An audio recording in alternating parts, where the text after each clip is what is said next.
Namo Bhagavate Vasudevaya. Om Namo Bhagavate Vasudevaya. Om Namo Bhagavate Vasudevaya. Welcome to today's reading from Sri Chaitanya Charitamrita. We are reading from Adi Lila.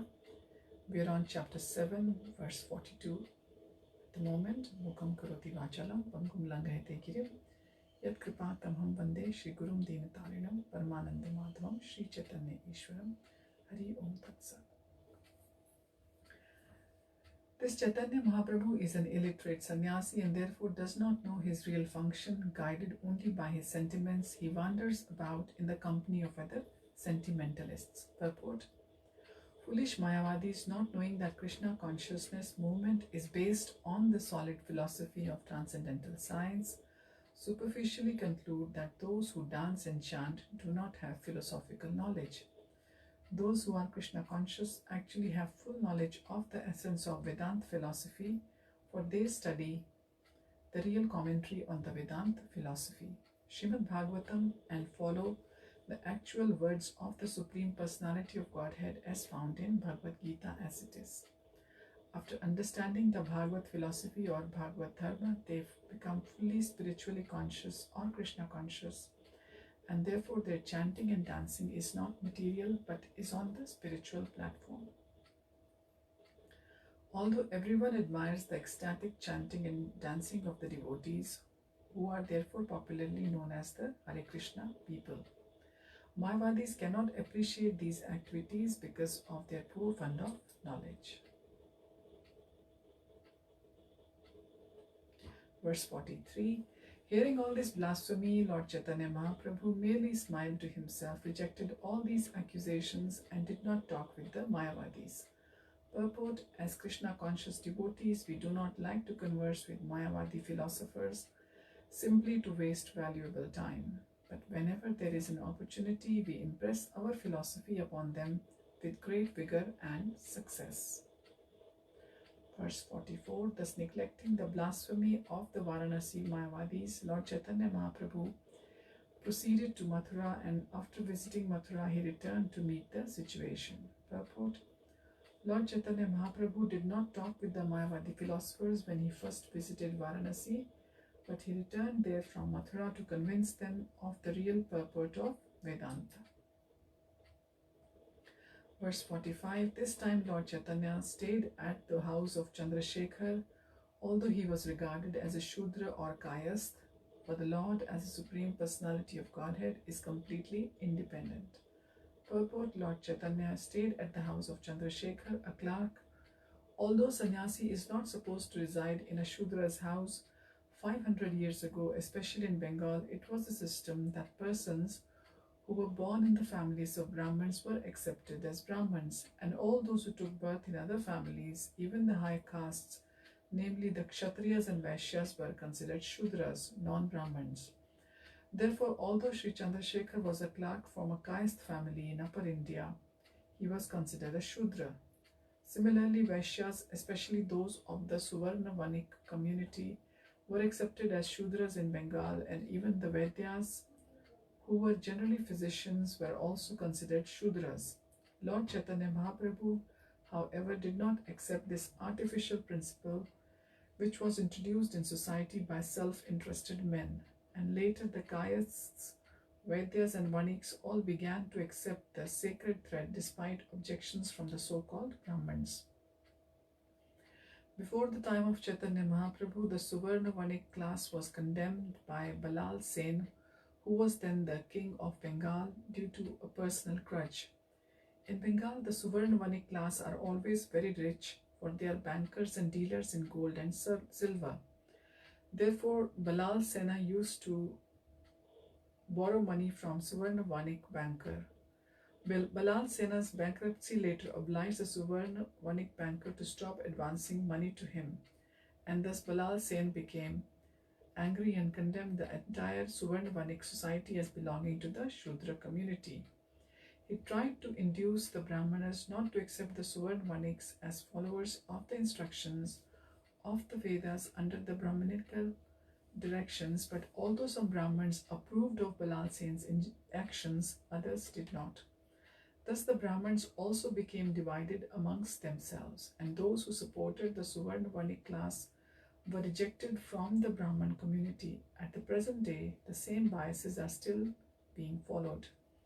There are many Vaishnava families in Bengal whose members, although not actually born Brahmins, act as acharyas by initiating disciples and offering the sacred thread as enjoined in the Vaishnava Tantras. For example, in the families of Thakur Raghunandan Acharya, Thakur Krishna Das, Navani Hoda, and Rasikananda Deva, a disciple of Shyamananda Prabhu, the sacred thread ceremony is performed. As it is for the caste Goswamis, and this system has continued for past 300 to 400 years. Accepting disciples born in Brahman families, they are bona fide spiritual masters who have facility to worship the Shalagram Shila, which is worshipped with the deity. As of this writing, Shalagram Shila worship has not been yet introduced in our Krishna consciousness movement, but soon it will be introduced in all our temples as an essential function of Archanmal, that is deity worship. Verse 46. As a matter of principle, Lord Chaitanya regularly accepted his food at the house of Tapan Mishra. He never mixed with other sannyasis, nor did he accept invitations from them. Purport: this exemplary behavior of Lord Chaitanya definitely proves that Vaishnava sannyasis cannot accept invitations from Mayavadi sannyasis or intimately mix with them.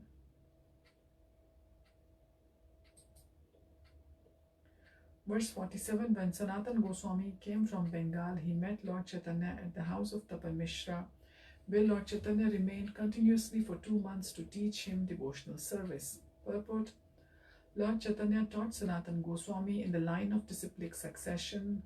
Sanatan Goswami was a very learned scholar in Sanskrit and other languages, but until instructed by Lord Chaitanya Mahaprabhu, he did not write anything about Vaishnava behavior. His very famous book Hari Bhakti Vilas, which gives directions for Vaishnava candidates, was written completely in compliance with the instructions of Sri Chaitanya Mahaprabhu. In this Hari Bhakti Vilas, Sri Sanatan Goswami gives definite instructions that by proper initiation by a bona fide spiritual master, one can immediately become a Brahman. In this connection, he says, Yatha Kanchanatam Tam Yati Kamasyam Rasa Vidhanatah Tatha Diksha Vidhanena Dvijatvam Jayate Nrinam.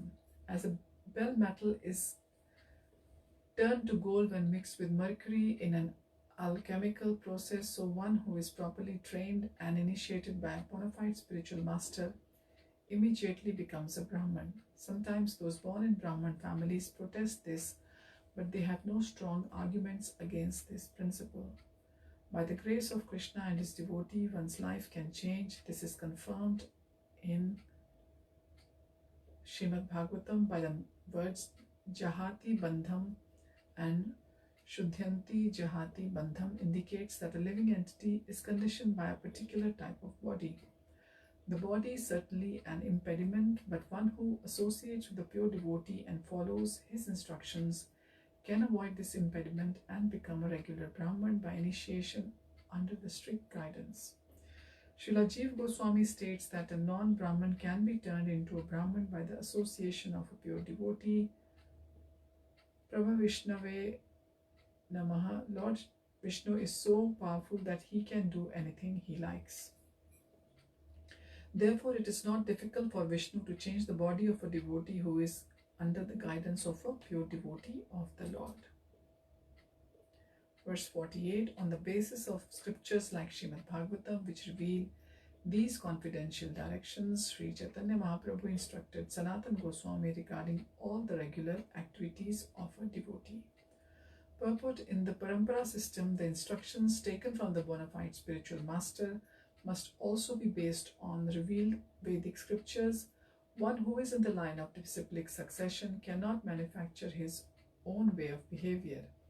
There are many so-called followers of the Vaishnava cult in the line of Chaitanya Mahaprabhu who do not scrupulously follow the conclusions of the Shastras, and therefore they are considered to be Apa Sampradaya, which means outside of the Sampradaya. Some of these groups are known as Ola, Bola, Karta Bhaja, Neda, Darvesha, Shani, Sahajya, Sakhi Bhekti, Smarta, Jat Gosani, Ativadi, Judadhari, and Gauranga Nagari. In order to follow strictly the disciplic succession of Lord Chaitanya Mahaprabhu, one should not associate with these Aprasampradaya communities. One who is not taught by a bona fide spiritual master cannot understand the Vedic literature.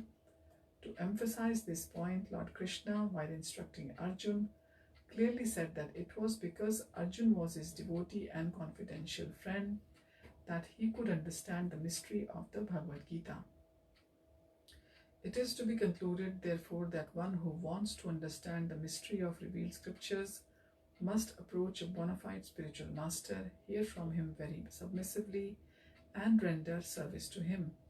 Then the import of the scriptures will be revealed. It is stated in the Vedas, Shweta Swarupa Upanishad 6.23, Yasya deve para bhaktir yatha deve tatha gurau tasyete kathita hi artha prakashante mahatmanaha. The real import of the scriptures is revealed to one who has unflinching faith in both the Supreme Personality of Godhead and the spiritual master. Srila Narottam Das Thakur advises, Sadhu Shastra Guru Vakya Hriday Kariya Ekya. The meaning of this instruction is that one must consider the instructions of the sadhu, the revealed scriptures, and the spiritual master, and in order to understand the real purpose of spiritual life.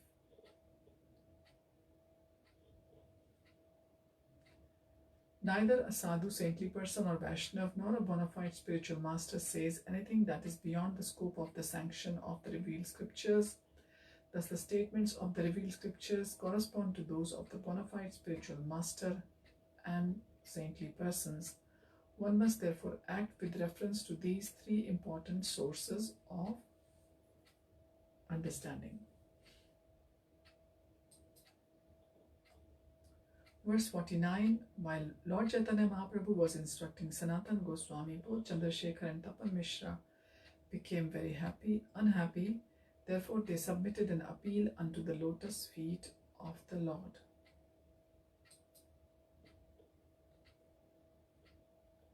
Verse 50, how long can we tolerate the blasphemy of your critics against your conduct?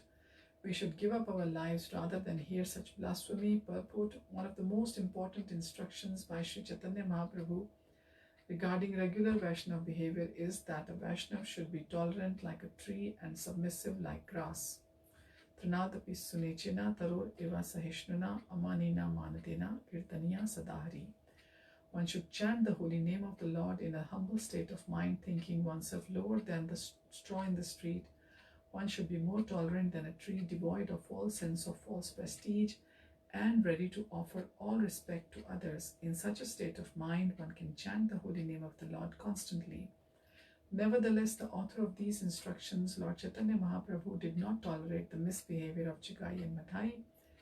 When they harmed Lord Nityananda Prabhu, he immediately became angry and wanted to kill them. And it was only by the mercy of Lord Nityananda Prabhu that they were saved. One should be very meek and humble in his personal transactions, and if insulted, the Vaishnava should be tolerant and not angry. But if there is blasphemy against one's Guru or other Vaishnava, one should be as angry as fire. This was exhibited by Lord Chaitanya Mahaprabhu. One should not tolerate blasphemy against a Vaishnava, but should immediately take one of the three actions. If someone blasphemes a Vaishnava, one should stop him with arguments and higher reason. If one is not expert enough to do this, he should give up his life on the spot. And if he cannot do this, he must go away. While Chaitanya Mahaprabhu was in Banaras or Kashi, the Mayavadi sannyasis blasphemed him in many ways because although he was sannyasi, he was indulging in chanting and dancing. Tapan Mishra and Chandrasekhar heard this criticism, and it was intolerable for them because they were great devotees of Lord Chaitanya. They could not stop it, however, and therefore they appealed to Lord Chaitanya Mahaprabhu because this blasphemy was so intolerable that they had decided to give up their lives. So we'll continue from here onwards next time. Thank you for joining. Hari Om Tat Sat. Hare Krishna.